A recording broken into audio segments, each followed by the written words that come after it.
নমস্কার। রম্য গল্পমালার পক্ষ থেকে সকল শ্রোতা বন্ধুদের জানাই স্বাগত। আপনাদের সাথে আমি রম্য মাইতি আজ পরিবেশন করছি জাতকের গল্প থেকে নেওয়া কোনো কিছুতেই হতাশ হতে নেই। গল্পের সূত্রকার উজ্জ্বল কুমার দাস, অঙ্কনে পার্থ, গল্প পাঠে আমি রম্য মাইতি। আজকের গল্প কোনো কিছুতেই হতাশ হতে নেই। বোধিসত্ত্ব একবার জন্মেছিলেন এক বণিকের ঘরে। রাজার ছেলে সাধারণত রাজাই হয়, বণিকের ছেলে হয় বণিক। বড় হয়ে বোধিসত্ত্ব তাই বাণিজ্য করতে বেরিয়ে পড়লেন। নানা দেশে বাণিজ্য করে তিনি বেশ ভালো পরিমাণ অর্থ রোজগার করলেন। এক সময় বোধিসত্ত্ব 500 গরুর গাড়ি নিয়ে একদিন বাণিজ্যে বের হলেন। পথে পড়ল এক বিরাট মরুভূমি। 60 যোজন বিস্তৃত সেই মরুভূমিতে কোথাও এতটুকু ছায়া নেই। দিনের বেলায় মরুভূমির বালি এত গরম হয়ে ওঠে যে তাতে পা রাখাই যায় না। মানুষ কিংবা গরু কেউই চলতে পারে না সেই সময়। তাই সবাই ওই মরুভূমি রাতে পার হতো, আর দিনের বেলায় খেয়ে দিয়ে সবাই ঘুমোতো। পথ চলতে চলতে বোধিসত্ত্ব বুঝলেন দূরত্ব আর সামান্যই বাকি আছে। সেই রাতেই তারা ওই মরুভূমি পার হয়ে যেতে পারবেন। সঙ্গে যে জল এবং কাঠ ইত্যাদি ছিল তা সব ফেলে দিতে বললেন। জনপদে যখন পৌঁছেই যাওয়া যাচ্ছে তখন অযথা ভার বহন করে কোনো লাভ নেই। বোধিসত্ত্বর কথা মতো সবাই বাড়তি জল আর কাঠ সবই ফেলে দিল। তারপর শুরু হলো যাত্রা। মরুভূমিতে যাতায়াতের কিছু নিয়মকানুন আছে। আগেই বলা হয়েছে, সূর্য ওঠার সঙ্গে সঙ্গে সবাই গাড়ি থামিয়ে শামিয়ানা টাঙিয়ে নেয় রোদের হাত থেকে রেহাই পাওয়ার জন্য। তারপর তাড়াতাড়ি রান্না শেষ করে খেয়ে নেয়। তারপর সেই শামিয়ানার তলায় ঘুমিয়ে পড়ে। এরপরে সূর্য অস্ত যাওয়ার মুখে মুখেই আবার রান্না খাওয়া দাওয়া করে শুরু হয় যাত্রা। বিরাট সেই মরুভূমিতে কিন্তু পদে পদে পথ ভুল হয়ে যাওয়ার আশঙ্কা থাকে, তাই খুব সতর্ক হয়ে চলতে হয় মরুভূমির উপর দিয়ে। সাগরে নাবিকরা যেমন আকাশের নক্ষত্র দেখে দিক নির্ণয় করে, তেমনি রাত্রিবেলা মরুভূমি পার হওয়ার সময়ও আকাশের চাঁদ, গ্রহ, তারা দেখে দিক নির্ণয় করা হয়। গ্রহ নক্ষত্র দেখে দিক নির্ণয় করার জন্য এইসব দলে একজন অভিজ্ঞ লোক থাকত। সে বসত সবার আগে গাড়িতে। তার নির্দেশ মতো চলত গাড়ি। অন্যরা তাকে অনুসরণ করত। বোধিসত্ত্বদের দলেও ছিল তেমনই একজন অভিজ্ঞ লোক। যথারীতি লোকটি গাড়ির সামনেই বসেছিল। সেই রাতেই মরুভূমি পার হওয়া যাবে বলে দলের সবার মনেই ছিল খুব আনন্দ। আর আনন্দ এই কারণে যে এবার সে আর সবার মতোই আরাম করে ঘুমোতে পারবে। রাত জেগে তাকে আর দিক ঠিক করে দিতে হবে না। একরকম এই আনন্দেই লোকটি সেদিন তার কাজ ভুলে ঘুমিয়ে পড়ল। আর এর ফলে মারাত্মক বিপদ হলো।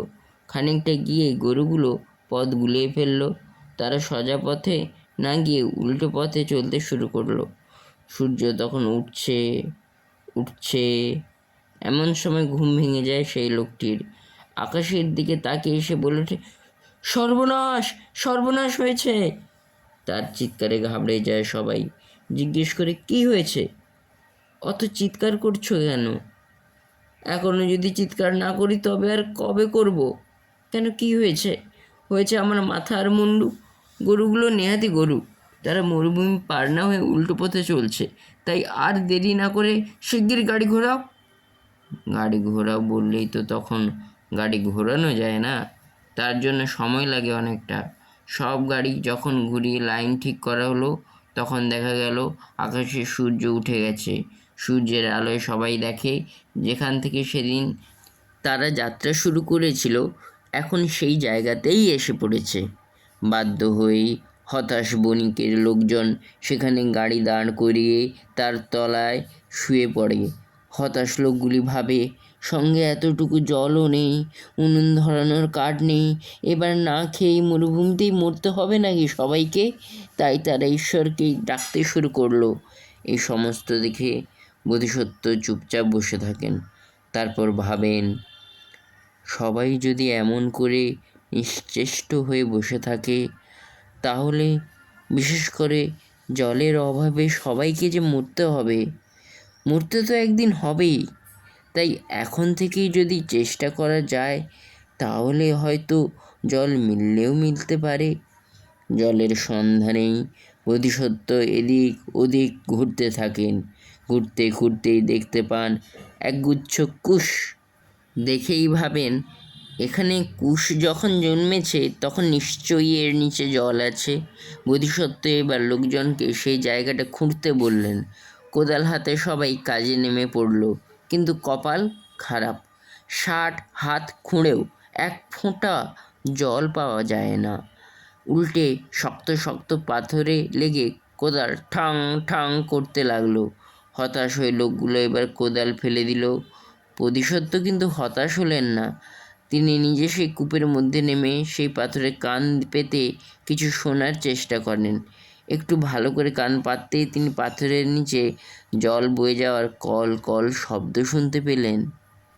জল আছে এটা নিশ্চিত হয়ে বোধিসত্ত্ব উপরে উঠে আসেন। তারপর তাঁর বালক ভৃত্যকে বললেন, ওরা সবাই হতাশ হয়ে পড়েছে, তাই তাদের দিয়ে হবে না। তুমি আমার একটা কাজ করে দেবে? বালক ভৃত্য যেন এক পায়ে খাড়া, বলল, আমায় কী করতে হবে? তার ব্যস্ততা দেখে বোধিসত্ত্ব হেসে ফেললেন, বললেন, বেশি কিছু করতে হবে না তোমাকে। এই হাতুড়ি নিয়ে নিচে নেমে ওই পাথরটাকে ফাটাও। নিশ্চিত যেন ওর নিচে জল আছে। সেই জল পেলে আমাদের সবার জীবন বাঁচবে। এতগুলো মানুষের জীবন আজ তোমারই হাতে। পারবে না তুমি পাথর ফাটাতে? কেমন লাগলো আজকের গল্প? কমেন্ট বক্সে অবশ্যই লিখে জানান। গল্পটি ভালো লাগলে লাইক এবং শেয়ার করতে ভুলবেন না।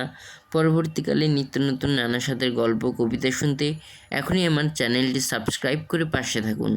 ধন্যবাদ।